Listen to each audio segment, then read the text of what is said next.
Back in the day, the World Wrestling Federation, now World Wrestling Entertainment, they used to release their albums with all their theme songs.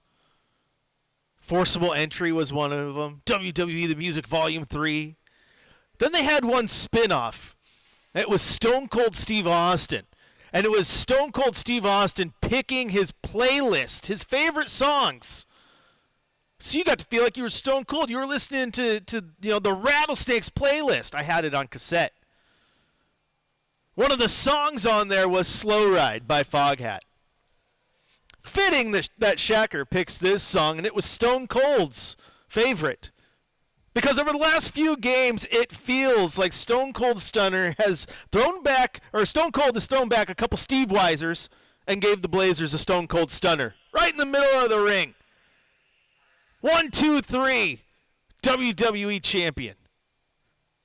Because that's what happened again tonight. They got Stone Cold stunned by the Cleveland Cavaliers, who come into Moda Center and beat the Blazers 130 to 111. Welcome in to the fifth quarter. I'm your host, Chris Burkhardt. If you want to join the conversation, 503-248-0620 is the telephone number. You can also hit us up on the text line, 88528, or jump onto youtube.com, type in Rip City Radio, and join the chat there. It was a rough night for a few Blazers in particular. Some showed out, had some fun. It was nice to see Blake Wesley back. Again, this team is showing that they miss Denny Avdia. They are a completely different team when he's not out there. Shout out to him being selected to his first All-Star game today. But we talked about this. We knew it was going to be a rough game going in. This is now 4 of their last 5 games against the top 5 teams in the Eastern Conference. Washington being the outlier, and you would have hopefully liked them to go grab that win in Washington. They did not. They have now lost 5 straight. They get Phoenix on Tuesday, and then things will slowly start to get easier, almost as if this season is a slow ride. But you got to get there. You got to enjoy it, and you got to have nights where you play well. Tonight was not one of them. As one of our texters says, good game from the Fighting Pinwheels. Caleb was really finding his rhythm, but Kling Kong was putrid at guarding Jared Allen. Good comeback, but poor finish. Congrats to Denny for the first All-Star appearance of his career. And that's what it was. Defensively, this team could not stop Jared Allen. Jared Allen was all over the place. He was blocking shots. He was getting rebounds. He was getting assists. He was stellar. Donovan Clingan couldn't stop him. Donovan Clingan couldn't stay in front of him. Donovan Clingan couldn't run down the court with him. It was a rough night. The Cavs jumped out to a 29-24 lead in the first quarter. They outscored the Blazers 28-24 in the second. They outscored the Blazers 41-30 in the third. And the Blazers finally got the best of them in the fourth, outscoring them 33-32. But again, Jared Allen all over the place. Lots of those points in the paint, which led to Cleveland leading the points in the paint battle 68-50. Second chance points was 21 apiece. Fast break points 24-16 in favor of Cleveland. Bench points 41-30 in favor of Portland. But the turnover game, again, 23 turnovers for your Trailblazers, leading to 33 Cleveland Cavalier points. And we talked about being aggressive on the three-point line. Last time these two teams matched up, they held Cleveland, who is in the top 5 when it comes to three-point takes and three-point makes. They held them to around 22% from beyond the arc. It was a very, very poor night. Not so much tonight. Cleveland shot 16 of 34, good for 47%. That was one of our keys to the game. Couldn't get it done there.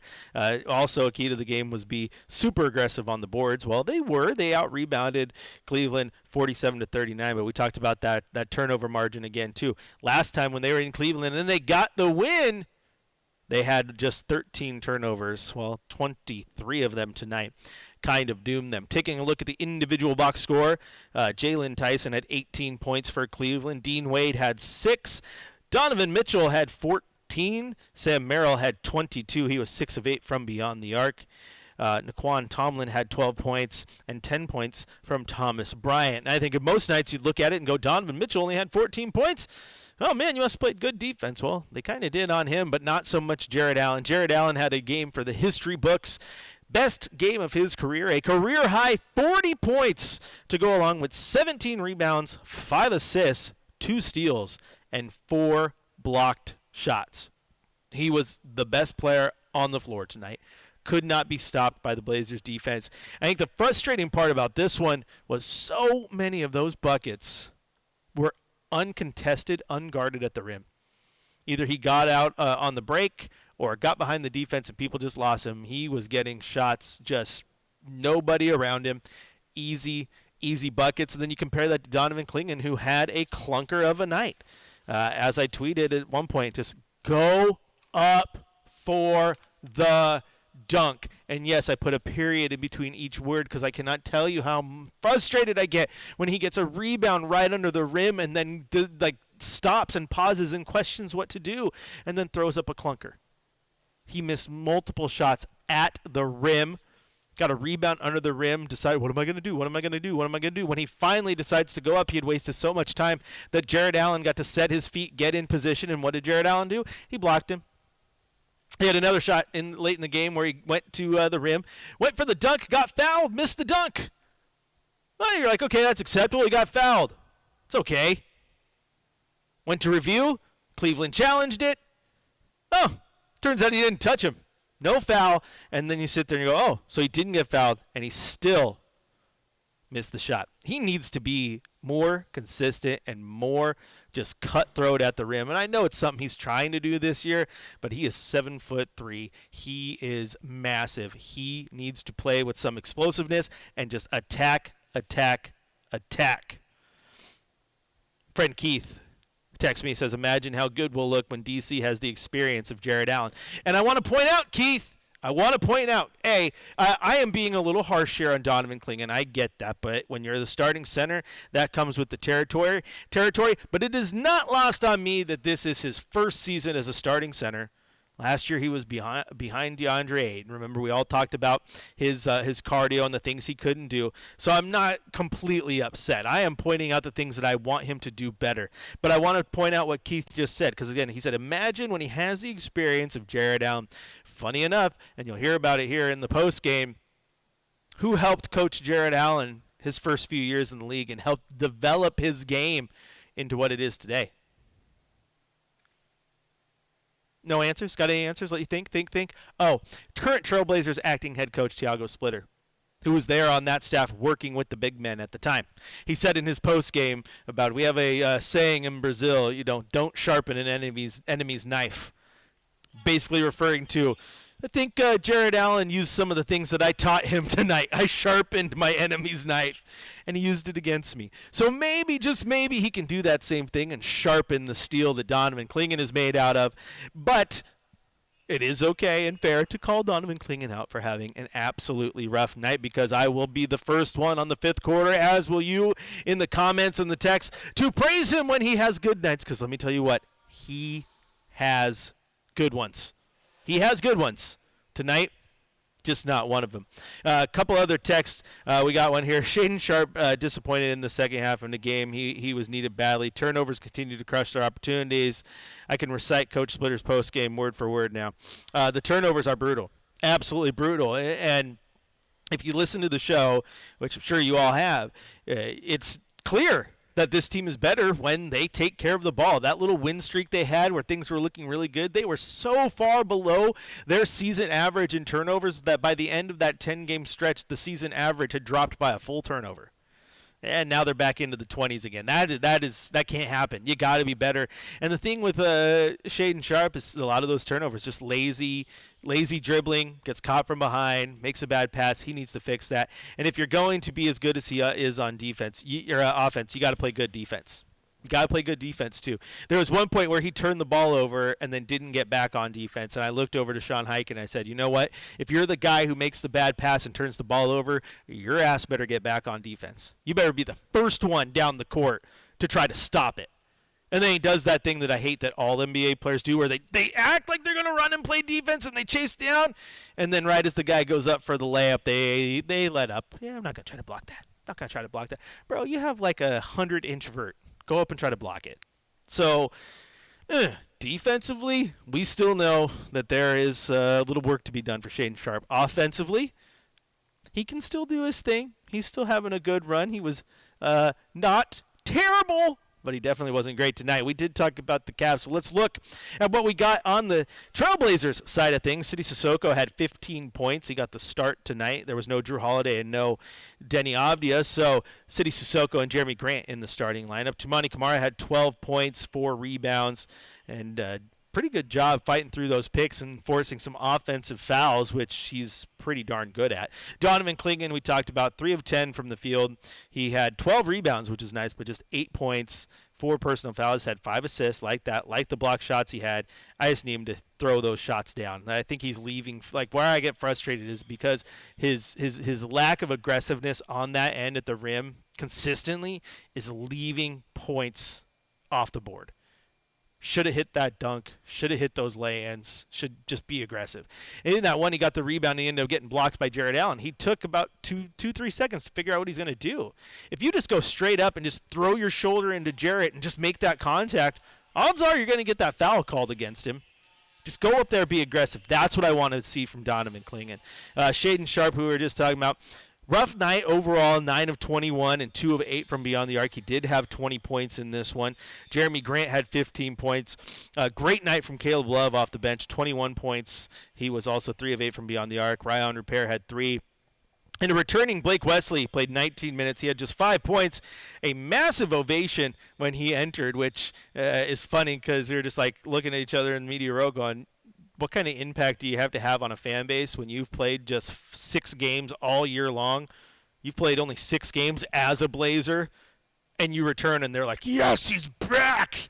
And he looked just like Blake Wesley, running up and down the court. The speed was there. He was road runner. He was meeping, walking all the way down that court. I mean, he got past the defense so quick. He is still he is like chaos. But it's controlled and it's fun. And defensively, he was as advertised. Very nice to have him back. Robert Williams chipped in 10 points and 12 rebounds off of the bench. Continues to be super efficient with the limited minutes that he gets. But, again, the Cavs come in. They shoot the 3 ball incredibly well. Jared Allen has a game for the ages, and it's pretty darn good. It's pretty darn good. Another one of our texters says, hopefully they play the new guard from Atlanta over Rupert and Murray. And it's funny that you say that because I was talking to my friend during the game. He was texting me about where he plays, and they were arguing with me like, oh, so Portland all of a sudden made a deal for this guy. Everyone's acting like he's the best player ever, and you're just telling me all the other teams said no. I'm like, no, that's not what it is. This makes sense for both teams. I don't think Portland fleeced Atlanta in this deal. Atlanta needs to open up a roster spot because they want to alter their roster a little bit too. They don't have a lot of candidates to create that spot. Dwap Reith now becomes one. I will bet you lunch that he is cut within the next week just because that's an expiring deal. He's going to be a free agent no matter what. And they took on they got those 2 picks to help him. And in the trade, they're like, okay, well, you're going to help us. We're going to help you. We're going to send you the shooter. And it's not lost on me, but Krejci's going to play maybe 15 minutes a night, which is about what you're going to give Ryan Rupert or Chris Murray on most nights. But he's going to knock down shots. He's a 40% shooter. Not super, super great defensively, but you can mask that. Put him on the court with Wesley and put him on the court with Toumani. Put him on the court with Sidy. There's been times this year where you have those guys on the court at the same time. You're like, okay, now where's the guy who's going to shoot the ball? Defense doesn't have to guard the three-point line. Those guys aren't going to hit it consistently. All you got to do is have a guy who can hit the three-point shot at a 40% clip like Krejci can, and that changes the offense because defenses have to play honestly. They can't just sag off. Otherwise, he's going to hit that shot. For the team that is currently the worst team in the NBA three-point shooting-wise, the lowest percentage in the league, adding a guy, even if he's not the main piece, he's just a cog in the wheel. Adding a guy who shoots 40% is massive. So I can't wait to see what he brings, how that alters some of the looks. And then, of course, we get my wrestling fans chiming in. Blazers lost tonight was as painful as Santino's famous Royal Rumble elimination. He wasn't ready. He jumped right in. He got eliminated. He wasn't ready. Or it was as painful as the Royal Rumble last night for all you wrestling fans who watched that. That may have been one of the worst Royal Rumble pay-per-views of all time. We'll talk about it on the Fifth Bell, the wrestling postgame show that doesn't exist, but I'll create it. This is not the Fifth Bell. This is not a wrestling show. This is the Fifth Quarter. I am your host, Chris Burkhardt. You can follow me on social at Chris J. Burkhardt. You can also join the conversation. Text us at 88528. Go to youtube.com, type in Rip City Radio, and join the chat there. Or, of course, you can grab your phone and dial 503-248-0620 to get on air. Talk to me on the old telephone line. We're going to take a quick break here on the Fifth Quarter. When we come back, going to hit you with our drive of the night, shot of the night, still have Coach's Corner and a game ball to get to, all here on your home of the Blazers, Rip City Radio 620.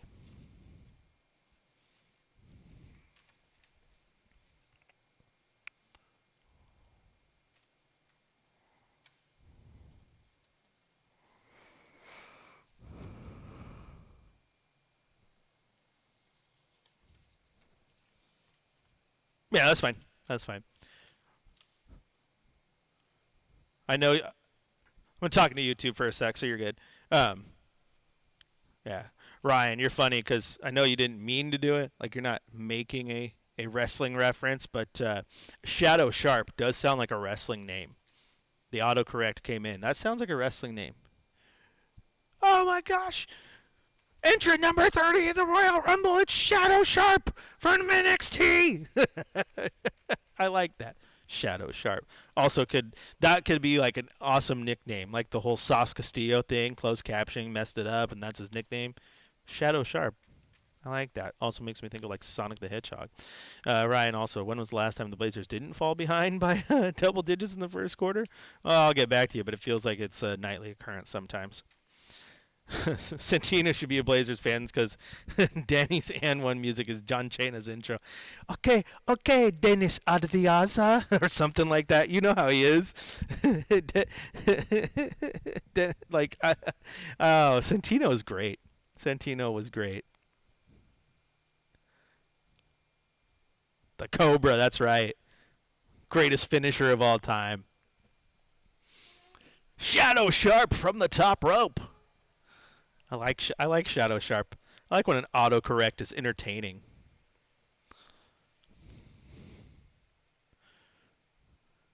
My wife messed with me one time, and she thought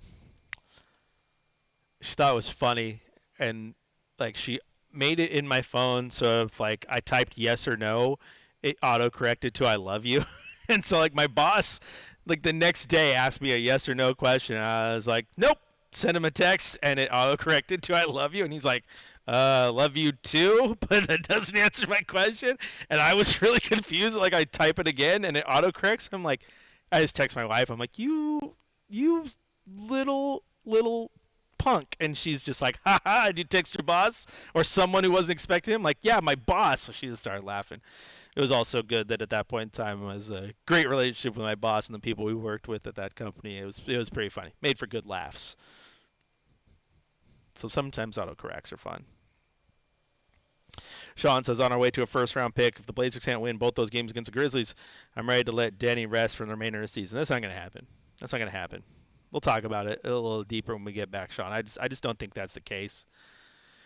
They need Denny back. That's true, for sure. This was just back to the old school. You didn't have Denny. You had no Drew. You had hey, we loved each other. My boss back then, Ryan, was awesome. To the point that I have not, when that company folded, because it was the NBC when we lost the contract with Root Sports, when Root Sports took over the Blazers, that was in 2021 was our last day there. It is now 2026, and that group of people who worked on our web team, and my boss included in that, we still have a group chat. We keep active and talk to each other daily. So it's really awesome when you work with awesome people.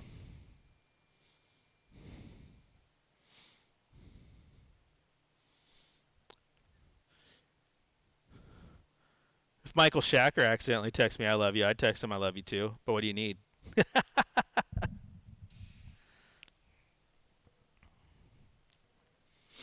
Back in just a few seconds on radio here, guys.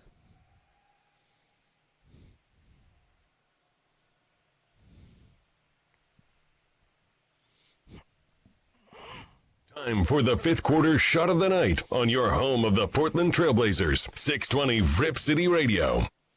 Cavs by 18 at 85-67. Porter comes right of the lane, fakes the pass, now gives it to Allen. He'll hand it off to Merrill. Merrill, right of the lane to Allen. Allen fakes left, spins, banks it in, and it's a career high for Jared Allen.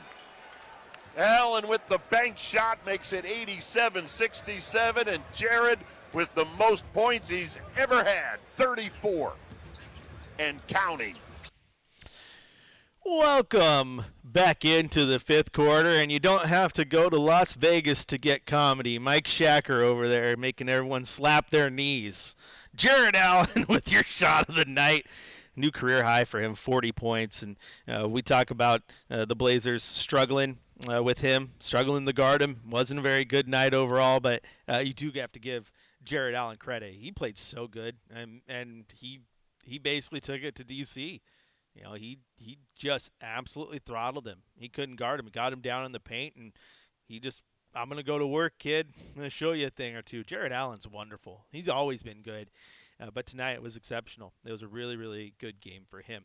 This is the fifth quarter. I'm your host, Chris Burkhardt. You can join the conversation over at youtube.com, where we got a good comment here that I want to talk about for a second, because I want to prove to you the sky is not falling. I think we're going to be okay. We being Rip City, okay? Sean says, on our way to a first-round pick, if the Blazers can't win both those games against the Grizzlies, I'm ready to let Denny rest the remainder of the season. And I understand where it can feel like that, because this has been a poor stretch of 5 games. But really, the only one that you sit there and it should absolutely taste sour in your mouth is Washington. That one is bad. That should be a taste that you are just rinsing it out with mouthwash and everything to just get it away. It was bad. It was a game you shouldn't have lost, but then you realize Denny looked stiff as a board out there. That back is still bothering him. And when he's not at his best, this team's not at his best. When he's not on the floor, the team is even worse. Those things factor in here. But we knew this was going to be a tough stretch. This is one of their toughest 5-6 game stretches of the season. And again, that Washington game shouldn't have been part of that. Unfortunately, it is now. But you go to Toronto, you go Boston, you go New York, and then you have this Cavs game. Those are 4 of the top 5 teams in the Eastern Conference. Now you have Phoenix coming up on Tuesday, and Phoenix is a play-in team right now in the West. But to be a play-in team in the West, they are 30-20. They're a good team. I can say that they're a play-in team, but they are just a game and a half out of 4th place right now.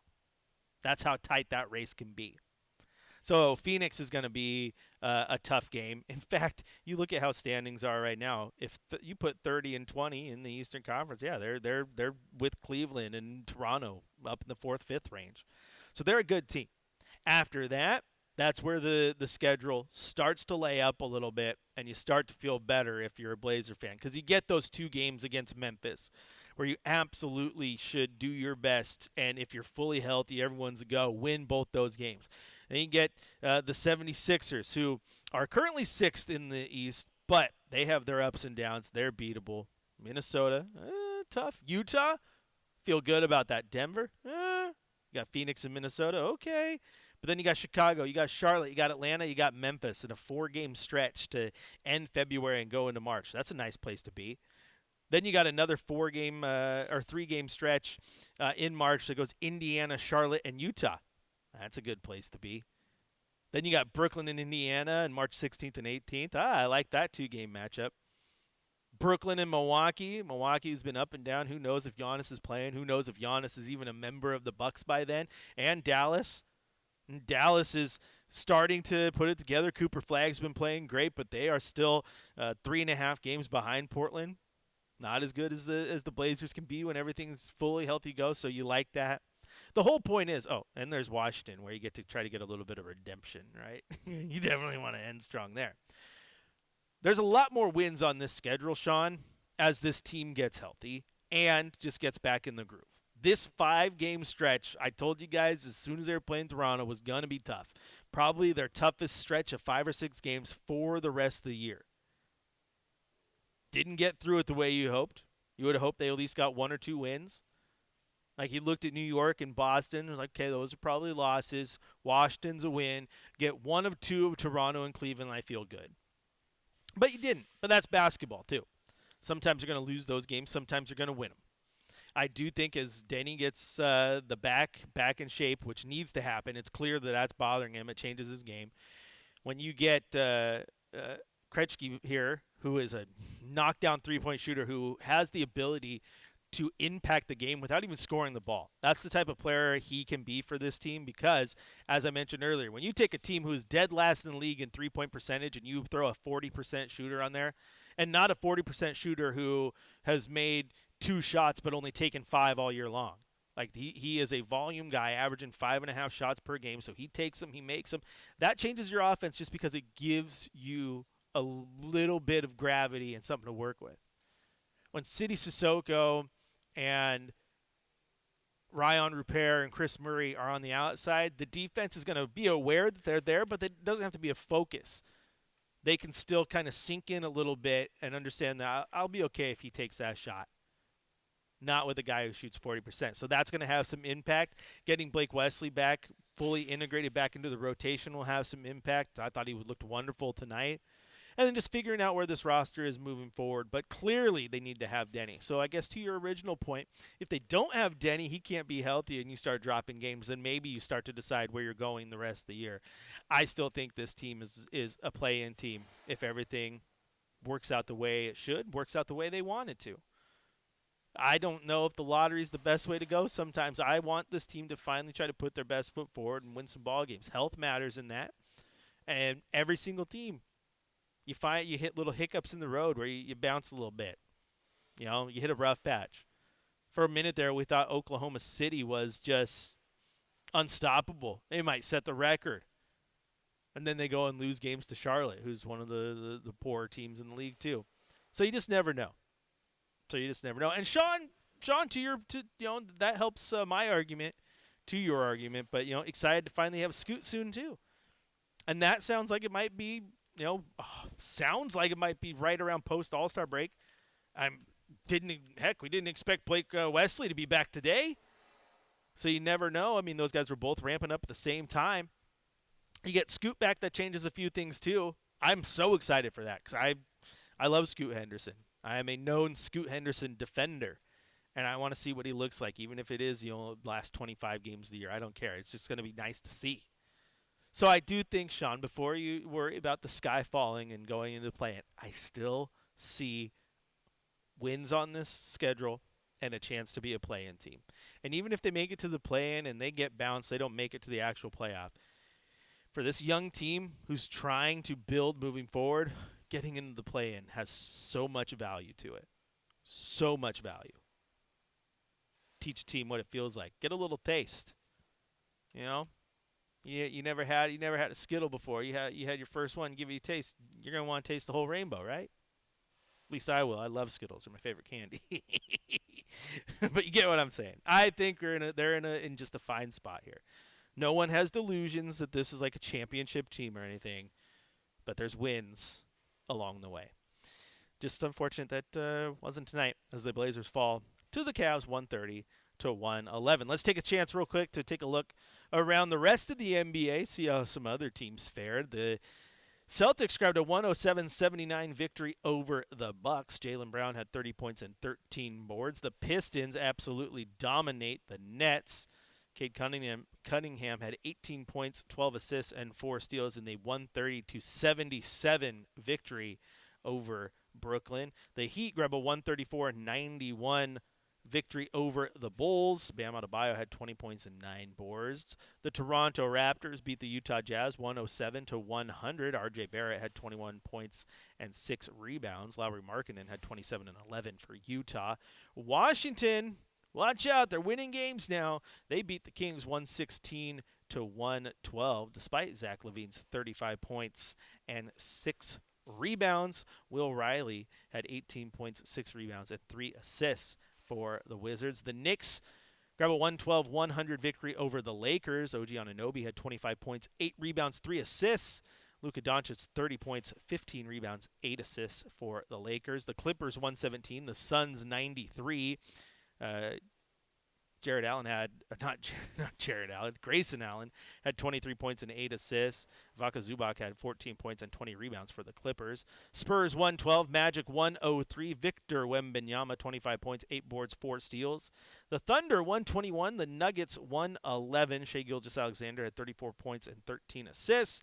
And of course, the Cavs 130, the Trailblazers 111, thanks to a career best game from Jarrett Allen. 40 points, 17 rebounds. He also had 4 block shots, 5 assists, and 2 steals. One heck of a game from the Cleveland big man. We're going to take a quick break here on the 5th quarter, and we come back. We're going to head to the coach's corner to hear from head coach Tiago Splitter. We're also going to hand out a game ball and then get you ready for Phoenix and Portland coming up on Tuesday. Let you shut down for the night. Get a little rest up just like the Blazers need to get healthy and be a full go. But before we take a break, it's time for your drive of the night. From the Coors Light Studios, Coors Light, mountain cold refreshment. Choose chill. It's time for the 5th quarter drive of the night on your home of the Portland Trailblazers. 620 Rip City Radio. Up and out, a good rebound there by Williams. Now here comes Wesley back the other direction. Wesley up to the wing, crosses, steps through, right hand. Yes, that's a terrific bucket for Wesley in his first game since October.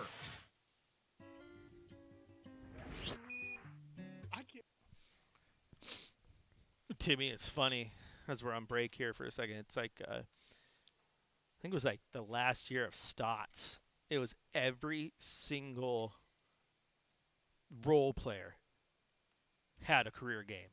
Remember when like the Thunder came to town? It was Mike Muscala who absolutely went ham against the Blazers. Yogi Ferrell's career day. There's another one.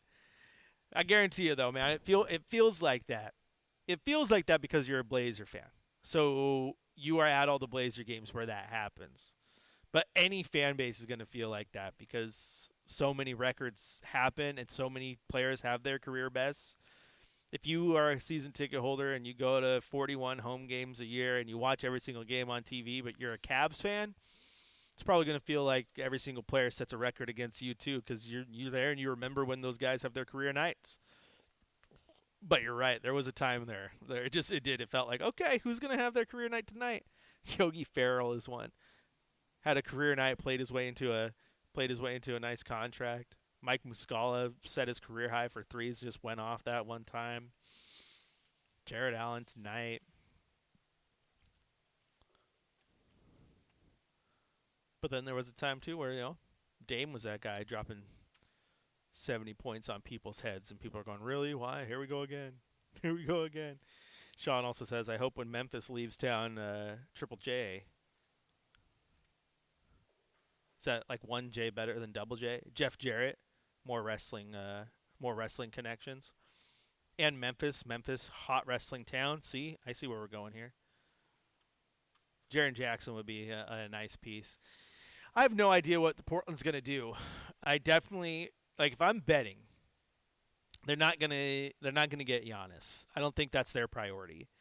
If the opportunity presents itself, maybe. I just don't necessarily think it's going to.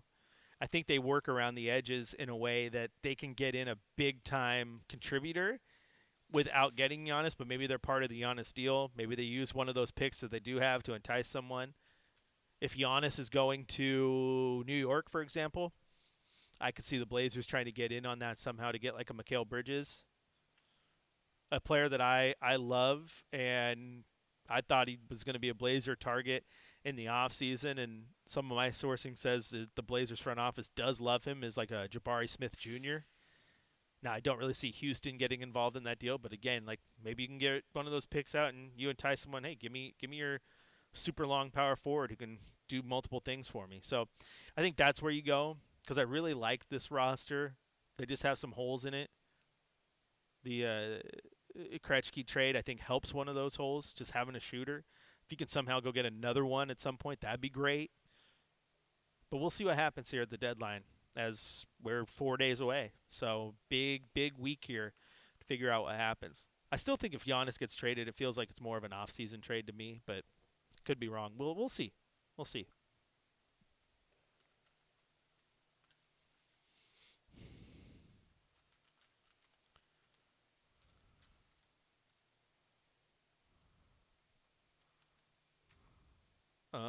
That's going to be the whole thing you play.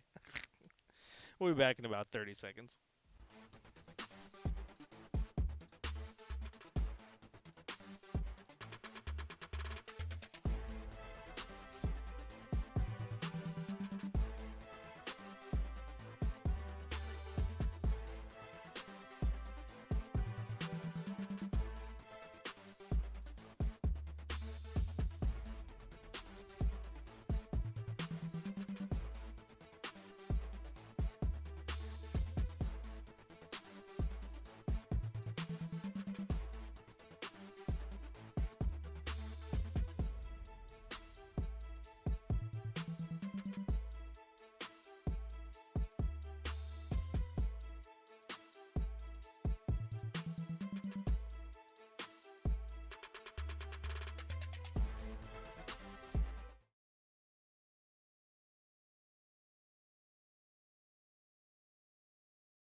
Time now to head down to the coach's corner. Let's hear from head coach Thiago Splitter. In Brazil we have a say. You don't sharpen the knife of your enemy. I worked with him for 3 years, saw his development, and of course, we didn't expect that game from him, but he played outstanding, and I think we did a poor job guarding him. How do you feel like you sharpened the knife? Because I work with him. I worked for 3 years with him. Did the team though sharpen the knife? No. I was just saying, because I work with him, but just a good friend, very good player, and you want to see young guys developing, get better, but not against our team. And probably one of the best games of his career. So again, poor job by our bigs, by our team guarding him. Was the decision with Denny, was that just he went through warm-ups and just felt like he wasn't right, or how did that come to pass? Yeah, like I said to you guys, it was probably, I felt like he was good to go, and I guess he was not feeling it, have pain. We talked before the game and made a decision to take him out, last minute, to be honest. Is there any consideration being given to just giving him a few games off to see if this thing can get? I think, we're going to continue to, make tests and see how this pain or his back develops. Like I said before, I'm not a doctor, but I'm just trying to, be in the same page here and help him and the doctors and make the best decision. How do you think Blake looked in his first game back? Well, I think, again, he brought us energy. His speed, every time he steps on the court, he pushes the pace. And, I think he was one of the good things about the night, honestly. You slowly increase his minutes as you move forward and expand his role, or what do you foresee for him moving? Yeah, he actually played a little bit more than we thought, but, he, is going to see the core, he's going to help our second unit and push the pace, and the stuff that he did tonight, I think he, like I said, one of the few bright lights of the night, and just happy to see him, basically playing the way that he was before he got injured. Who is the MVP tonight for the Trailblazers? It's time for Game Balls on Fifth Quarter, live from the Coors Light Studios. Coors Light, choose chill. There you hear from head coach Thiago Splitter, and that right off the bat, we have an old saying in Brazil, you don't sharpen your enemy's knife. I think he's taking the blame and looking at Jared Allen going, yep, I sharpened that for a few years when I was the assistant coach in Brooklyn. Maybe he can start sharpening Donovan Clingan just a little more. I love Donovan Clingan, and I think a lot of you guys do too. I've been a little harsh on him on the show tonight just because it comes with the territory. You're the starting center on a night like tonight when Jared Allen absolutely was stellar and really just kind of took you to school. Then we're going to critique that a little bit, but I do want to reiterate, it's not lost on me. It's Donovan Clingan's first year as a true starter, second year in the league. He's still going to come into himself. Like I said, I just want him to dunk. And we had someone respond to me on Twitter when I was like, just get the ball and dunk. And their response was, he's a big white guy. He can't jump flat-footed. It is what it is. That's a cop-out. Can't jump flat-footed. He's 7'3". You don't have to jump. Put your arms up with the basketball and you'll touch the rim. Just stand on your tiptoes. Use those calves. Get into the gym, do some calf raises, and you will lift with enough force to get your feet just a few inches off the ground to actually get into dunking territory sometimes. Just want to see it happen. We've seen it happen. Don't act like you've never seen it. Just want to see it more often. All right. That was a long way for me to hand out a game ball. You heard the intro. It is time to hand out a game ball, and if I'm handing one out, I got to stay true to myself. I've handed out a game ball every single time one of these guys who comes back from injury from a long time off comes back. So we get dual game balls tonight because I have to give one to Blake Wesley. 19 minutes. He had just 5 points. He had 4 assists, did have a steal. Couple rebounds, did well there. He was 2 of 3 from the floor. He brought energy, though.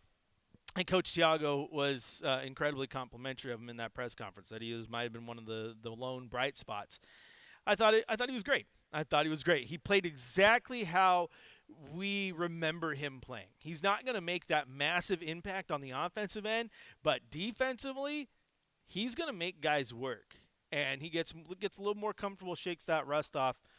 The Blazers will be just fine. Outside of him, I got to give a game ball to Caleb Love. Just another great performance off the bench. 29 minutes. He had 21 points. I love it. If he can continue to be that consistent shooter and you get Krejci in and, oh, man, that's nice. It's a good problem to have. Now you just need this team to get it together, mesh again, start playing consistent, and just play good basketball. That's what you need. It's going to be tough against Phoenix. That's a good team. It's a real good team. I think they're beatable, but I also thought, Toronto and Cleveland could be beatable. The thing with all those teams that they just played, they all play a similar game. All real good three-point shooting teams and all very, very well balanced. Like I mentioned, they might have that one main guy, but he's not always the main focus. That proved true tonight. Most often you'd look at Cleveland, you're like, oh, Donovan Mitchell. He had 14 points because the mismatch, as it were, was Jared Allen against the other center on the opposing team, where, again, he just took him to school. Cavs took advantage of it, got a big win. Phoenix is just a little bit different than these previous 4 teams. We'll talk about tomorrow or on Tuesday on Blazers game day. But if the Blazers come in, if they have Denny, things are good, they have a chance. And then you get those 2 games on Friday, Saturday, which are probably the 2 most important back-to-back games of the season to this point. A chance to get 2 big wins over a Memphis team that is also trying to vie for a play-in. They're on the outside looking in. They're right there with Dallas.